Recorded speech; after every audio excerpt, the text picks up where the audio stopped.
a little bit so I can access stuff. But you can see here I've taken zip ties and tied the wires around the shaft, and then I push it up tight, and that gives me lots of room where the motor shaft goes, and the motor housing goes just about right there. It's hard to see in this deal, but and basically it clears because the wires aren't in the way there. The pistons go on the other side, so there's no interference there. But anyway, that's how I did the inside. No solder joints on the inside, it's like a continuous series of lights going there. The only thing I did is I did add a disconnect here because it's you got to remember that the bubble's bottom plate mounts right here, and so if you don't have a disconnect here, then you're always working with the bubble in place. Remember, this wire has to go up through and get power and get the data from the microcontroller to run these lights and everything. So you got a lot of wires going up through here, the motor wires and everything else. And you don't want to be working with the bubble plate in your way all the time. So I put a disconnect here so I can separate these two while I'm working on it. So that's another idea. So again, a quick connect makes it easier to work on and take apart. Having continuous wires and very flexible wires, silicone insulated wires, really helped the inside here tremendously. So keep that in mind when you're working on this.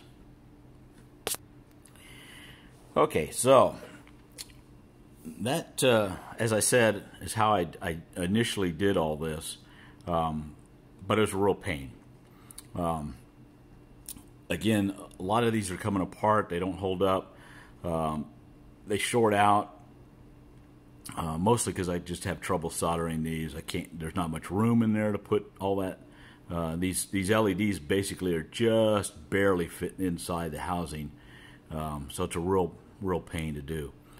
So I had everything working, and then I was assembling it, and in my radar, where a lot of electronics go for all this, and there's another video on that. I redid the electronics on the radar, and then when I put it all back together, I connected up wrong and shorted out several of the LEDs. So I got to redo them again. And so I thought, I've got to come up with a better way. This is just absolutely ridiculous how much trouble I'm having with this. To give you an idea, it takes me close to an hour to do these 6 solder joints, and I've had to do them probably on average of these 7 right here. I've probably redone them at least 3 times on average of each one of these. So it's been a real hassle for me. So I thought I would try a different method.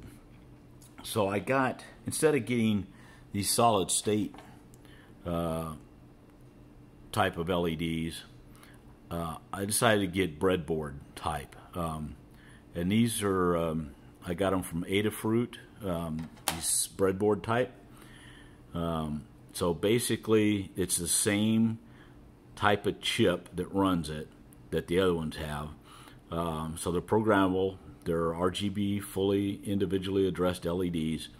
The difference being is, and I don't know how well you can see that, maybe this would help, yeah, but there's just 4 wires, and the reason there's 4 is because you got to do the power connections external to these, as opposed to, and basically you make your series yourself. But they have the data in, and the positive power, the negative power, and then the data out. So first of all, these fit easier inside the housing than the ones I was using before. You can see they're pretty small. They're extremely bright, just like the other ones, but they fit better in the housing. Second of all, because I can move these wires around, I'm not so confined in an area soldering area, because I can move them around, right? I can get them out of the way and give me a little room to do some soldering. Plus, I don't have as much trouble soldering inline than trying to solder these like that and then bend the wires up so they get inside the housing and all. These are already in line for soldering, and they're parallel with the tube, so that works real well. So that's one thing. And then I thought, you know what? If I could build some sort of housing in here that these would plug into and not even solder this part, just plug them in, I could easily replace these LEDs when I screw up and hook something up wrong and blow them up, which I do a lot. And so I decided to get female header pins. So these are, let's see if that'll focus. Well, I know my camera can set up the way of focusing, but basically these are little header pins that go into circuit boards that have the through holes, and you solder these pins down into through holes, and then you have ways of inserting things in there. Those header pins, the female end, and I don't think I can do this on camera, yeah,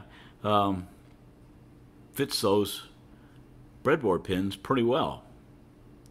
Not great, but they fit pretty well, and I have an idea of how I'm going to do this. So these can each be individually broken off, and so I'm going to break them off in pairs, and so you'll have 2 by 2, and those actually fit very nicely inside the housing, as you can see.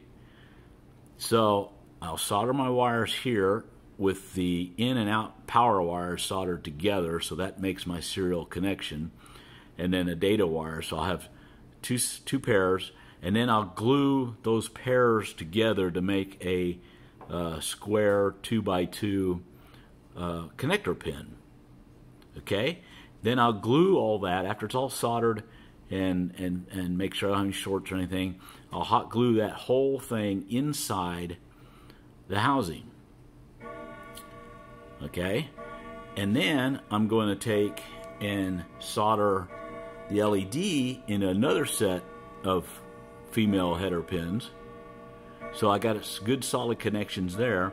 I'll put them in a 2 by 2 group, and that'll make it like a plug, and I can plug that whole thing, basically plug it in and pull it out and put a new one in. I hope that works. So, and then I'm going to paint, before I glue all this in, I'll paint each of the 4 a unique color, probably kind of like my wire colors, so I can see when I'm looking down inside the housing which pin goes where.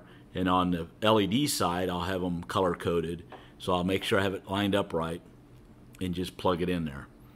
So that's what I'm going to attempt to do, and I'm going to go off and do that, and we'll come back and show you the results.